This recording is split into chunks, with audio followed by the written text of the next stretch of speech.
Bạn đã bao giờ cảm thấy cuộc sống như đang đè nặng lên vai mình chưa?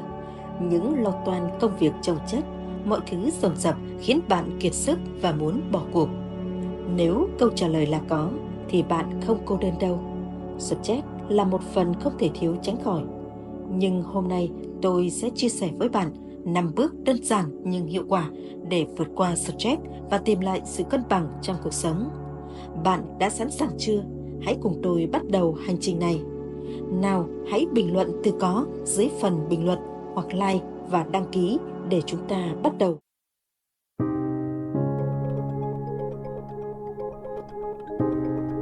Bước 1. Hãy bắt đầu từ bước đầu tiên, nhận diện nguyên nhân gây stress. Stress đôi khi giống như một đám mây đen bao trùm lên tâm trí chúng ta. Bạn cảm thấy mệt mỏi, lo lắng nhưng không thực sự hiểu điều gì gây ra cảm giác đó. Để vượt qua stress, đầu tiên và quan trọng nhất chính là nhận diện nguyên nhân. Giống như việc bạn không thể sửa một chiếc xe hỏng nếu không biết nó gặp vấn đề gì. Bạn cũng không thể giải quyết stress nếu không hiểu rõ nguyên nhân gây ra nó. Nguyên nhân gây stress có thể đến từ nhiều khía cạnh của cuộc sống. Áp lực từ công việc, các mối quan hệ cá nhân, thậm chí là những kỳ vọng quá cao mà chính bạn tự đặt ra cho mình. Đôi khi chỉ cần chúng ta ngồi lại và suy nghĩ một cách tỉnh táo, viết ra những vấn đề đang làm cho chúng ta lo lắng là có thể thấy rõ ràng nguồn gốc của sự căng thẳng. Hãy dành vài phút viết ra tất cả những điều bạn cảm thấy lo lắng, căng thẳng. Đừng ngần ngại, đừng phán xét bản thân. Điều này không chỉ giúp bạn làm rõ vấn đề mà còn giúp bạn nhận ra rằng đôi khi stress không phải đến từ một điều lớn lao mà từ nhiều thứ nhỏ tích tụ lại.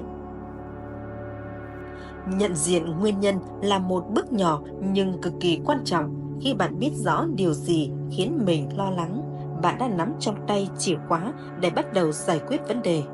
Và đó cũng chính là bước đầu tiên trong hành trình vượt qua stress mà bạn có thể kiểm soát được. Bây giờ hãy tự hỏi bản thân điều gì đang thực sự làm bạn lo lắng. Hãy bắt đầu với bước này và từ đó chúng ta sẽ cùng nhau đi tiếp qua những bước tiếp theo để giải quyết stress một cách toàn diện. Bước 2.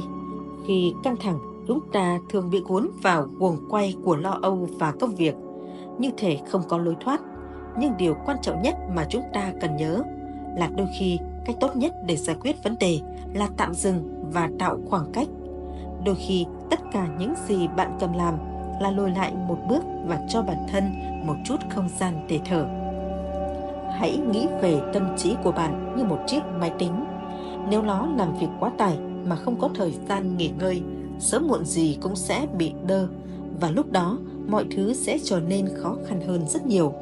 Vì vậy, điều chúng ta cần làm là làm mới lại tinh thần bằng cách tạo ra khoảng cách với vấn đề. Khi chúng ta tạm rời xa khỏi công việc hay các yếu tố gây stress, dù chỉ trong vài phút, não bộ sẽ có cơ hội tái cấu trúc lại, giúp chúng ta nhìn nhận vấn đề một cách sáng suốt hơn. Đơn giản chỉ là đi bộ trong công viên hoặc thậm chí chỉ cần tạm ngừng để hít thở sâu vài nhịp. Đôi khi bạn không cần làm gì quá lớn lao, chỉ cần vài phút rời xa khỏi màn hình máy tính, ra ngoài và cảm nhận sự thay đổi của không khí, ánh sáng và âm thanh xung quanh. Khoảng cách này sẽ giúp bạn quay trở lại vấn đề một cách tỉnh táo và thoải mái hơn.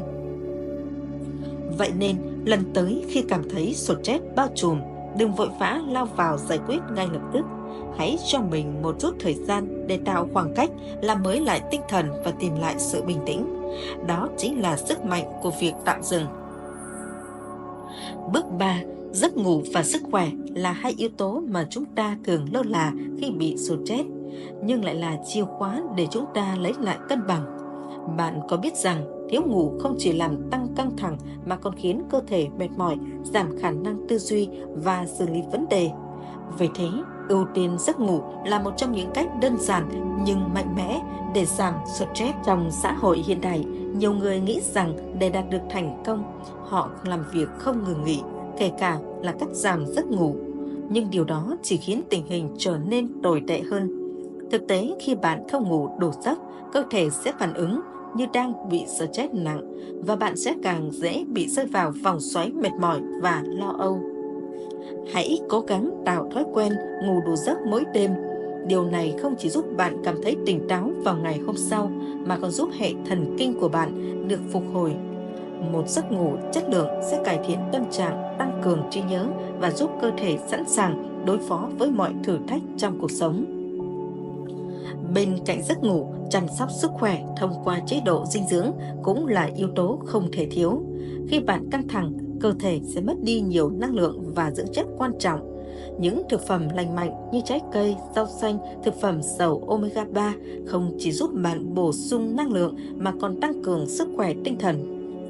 Chẳng hạn, các loại thực phẩm giàu omega 3 như cá hồi, hạt chia, hạt lanh giúp giảm căng thẳng và cải thiện chức năng não bộ. Ngoài ra, việc uống đủ nước trong ngày cũng rất quan trọng. Nước giúp cơ thể bạn thanh lọc và giảm căng thẳng hiệu quả. Đừng quên rằng cơ thể và tâm trí của bạn đang có mối liên kết chặt chẽ. Nếu bạn chăm sóc cơ thể tốt, tâm trí bạn cũng sẽ khỏe mạnh. Vì vậy, hãy đảm bảo rằng bạn dành đủ thời gian cho giấc ngủ, ăn uống lành mạnh và giữ cho cơ thể luôn được tiếp năng lượng một cách tự nhiên.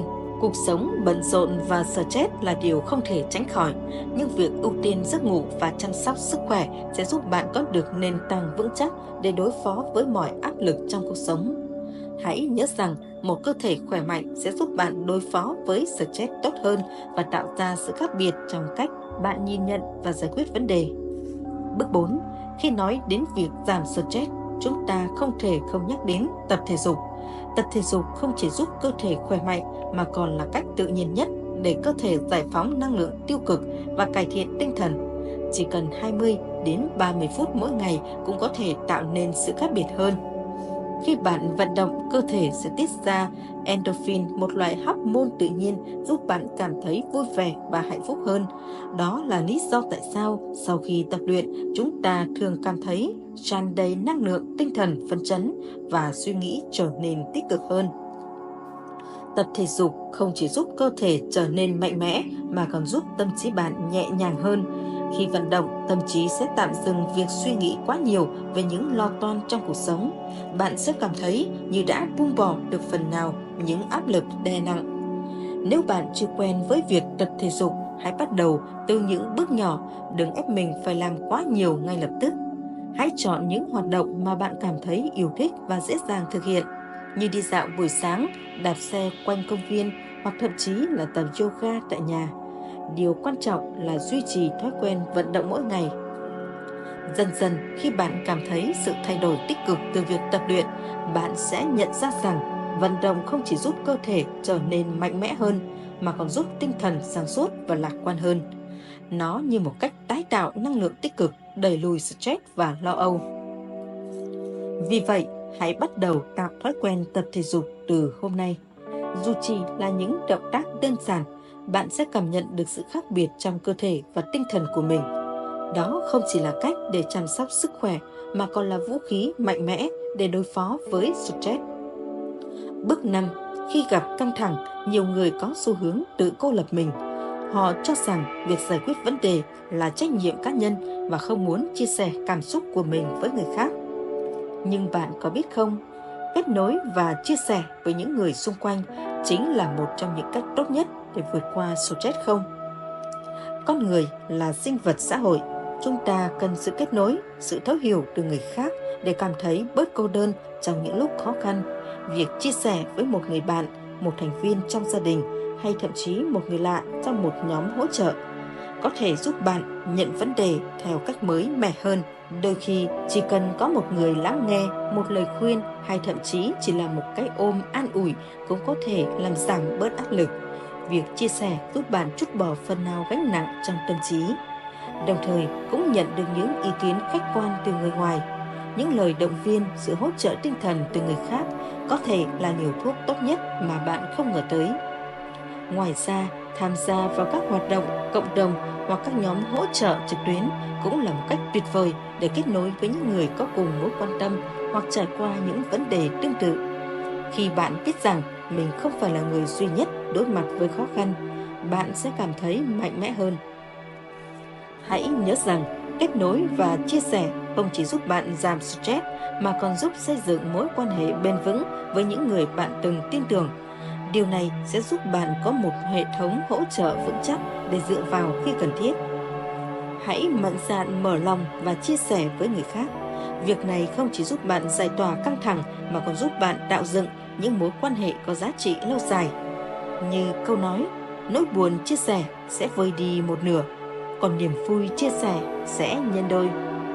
Trên hành trình vượt qua stress, điều quan trọng nhất là bạn không đơn độc. Bất kỳ ai cũng có lúc phải đối mặt với áp lực và khó khăn trong cuộc sống. Nhưng hãy nhớ rằng, với những bước nhỏ, bạn hoàn toàn có thể kiểm soát cảm xúc của mình và tìm lại sự bình yên trong tâm hồn. Hãy bắt đầu áp dụng những gì bạn đã đọc hôm nay vào cuộc sống hàng ngày. Đừng chờ đến khi cảm thấy quá tải mới hành động. Mỗi ngày, hãy dành thời gian cho bản thân, thực hiện các bước này và bạn sẽ thấy sự thay đổi tích cực trong tâm trạng của mình. Nếu bạn cảm thấy video hữu ích, hãy nhấn like và chia sẻ nó với những người bạn yêu thương. Bạn biết không, có thể video này sẽ giúp họ tìm thấy giải pháp cho những khó khăn mà họ đang gặp phải. Và đừng quên đăng ký kênh của chúng tôi để nhận thêm nhiều video bổ ích về cách chăm sóc sức khỏe tinh thần và cuộc sống. Cảm ơn các bạn đã theo dõi video hôm nay. Hãy nhớ, mỗi ngày là một cơ hội mới để làm cho cuộc sống của bạn trở nên tốt đẹp hơn. Hẹn gặp lại trong những video tiếp theo và chúc bạn luôn vui vẻ và bình an.